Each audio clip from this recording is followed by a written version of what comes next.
Hi guys, ఈరోజు Monday. మనకు ఒక మంచి ట్రేడ్ ఛాన్స్ మార్నింగే వచ్చింది.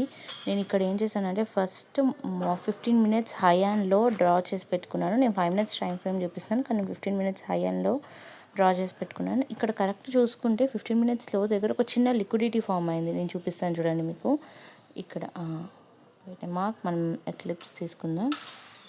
ఓకే, నా ఇక్కడ ఒక లిక్విడిటీ ఫామ్ అయింది చూసారా. ఈ లిక్విడిటీ ఫామ్ అయినాక నేను బ్రేక్ చేయంగానే తీసుకోలేదన్నమాట. I weighted.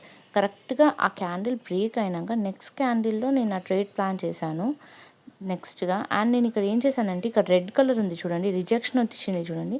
ఆ రిజెక్షన్ని నా హైలాగా పెట్టుకున్నాను అనమాట. మనం ఎప్పుడు 100 పాయింట్స్ తీసేసుకోవాలని చూడొద్దు. 10 పాయింట్స్తో అయినా daily 10 points is not a small amount అని నా థాట్ అనమాట.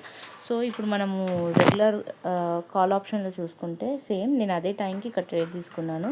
ఇక్కడ చూడండి, సేమ్ ట్రేడ్ తీసేసుకొని almost I made 12 to 15 points profit తీసుకున్నాను నేను.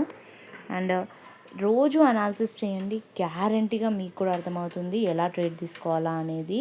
అండ్ నేను ఇక్కడ ఏం చేశానంటే, నా స్టాప్ లాస్ని ఆ రోజు అంటే ఇప్పటిదాకా ఫామ్ అయిన లోని పెట్టాను. లైక్ మీకు ఇండెక్స్ చార్ట్లో కూడా చూపిస్తాను చూడండి. ఆ రోజు ఫామ్ అయిన లోని పెట్టాను. డైలీ అనాలిసిస్ చేయండి, మీకు మార్కెట్ అర్థమవుతుంది. అప్పుడు మీ అంతలో మీరు ట్రేడ్ తీసుకోవచ్చు.